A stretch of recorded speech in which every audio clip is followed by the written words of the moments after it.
Adeline by Bobby Strickland. This is my favorite Valentine's Day book, and I hope you enjoy it too. In the kingdom of Zealand, where the lilacs grow wild, lived Adeline Addison, a beautiful child. Her little house stood between two silver streams that flowed through the valley of Valentine dreams.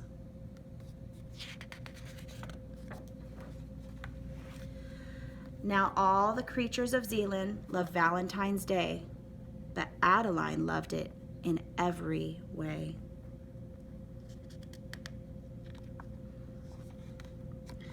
So on Valentine's morning, she took extra care to find her most beautiful outfit to wear. With great care, she put on her little pink shirt with her little pink hat and her little pink skirt, and then patiently sat in her little pink chair while she twisted a curl in her strawberry hair.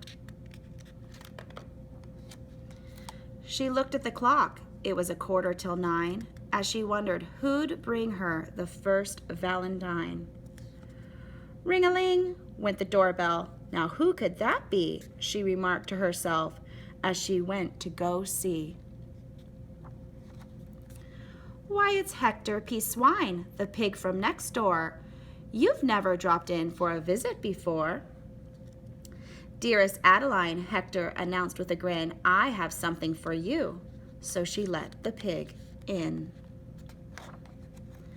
Hector gave her an envelope, lacy and pink, with her name printed neatly in India ink. Little Adeline's fingers excitedly shook as she opened the greeting card, taking a look. The message was small, but its meaning was big and markedly neat to be penned by a pig. Dearest Adeline, you are the one I will always adore, but there is another who loves you much more. Fondly, H.P.S. That's the pig. Why, thank you, said Adeline as she kissed Hector's snout. But who's this admirer you're talking about? I'm sorry, said Hector. I really can't say, but this much I'll tell you. You'll find out today. Yet now I must leave you and check on Aunt Sue. She got caught in the rain and came down with swine flu. So he left our sweet Adeline scratching her head as she thought about all that the porker had said. A little while later, but just like before, another kind visitor came to her door. My goodness, cried Adeline, greeting her guest. It's Elmer P. Toad in a coat, tie, and vest. My sweet Adeline, Elmer declared with a ribbit, my feelings for you are too strong to inhibit. So I brought you this card. See, I made it myself from an old lily pad that I had on my shelf. Little Adeline's face was so happy it glowed as she opened the valentine made by the toad. You are the one I will always adore, but there is another who loves you much more. Why, thank you, said Adeline. You are so nice, though it's odd that I've gotten this same message twice. Don't despair, replied Elmer, for soon you will know who has sent you this message. But now I must go. Elmer, wait, pleaded Adeline. Give me a hint, for she wanted to know what these valentines meant. Very well, said the toad, feeling put on the spot. I can't say who it is, but I'll say who it's not. It isn't the owl from high on her perch. It isn't the preacher from Uncle Ed's church. It isn't your mom who buys you the shoes, or the little red fox who likes to play blues. It isn't the cow from your grandmother's farm. It's none of these people, so don't twist my arm. Then Elmer left Adeline, wondering when she'd hear from her sweetest admirer again. When all afternoon up to Adeline's door came admirers and callers and suitors galore. There were rabbits and llamas and monkeys and cats and limousine drivers in shiny black hats. Thousands of wishes from thousands of creatures. She even got one from her Sunday school teachers. The line of admirers stretched all the way down to the governor's house in the center of town. And strange as it seems, when each visitor came, the Valentine message was always the same. You are the one I will always adore, but there is another who loves you much more. And when the very last friend had dropped in to inspire her, Adeline still hadn't heard from her secret admirer. She looked over the cards that she had collected. There were thousands more Valentines than she ever expected. They were piled on chairs. They were piled on the floor. They were piled in the rubber tree plant by the door. They were piled in the bathtub and piled on the bed. They were piled even higher than a dinosaur's head.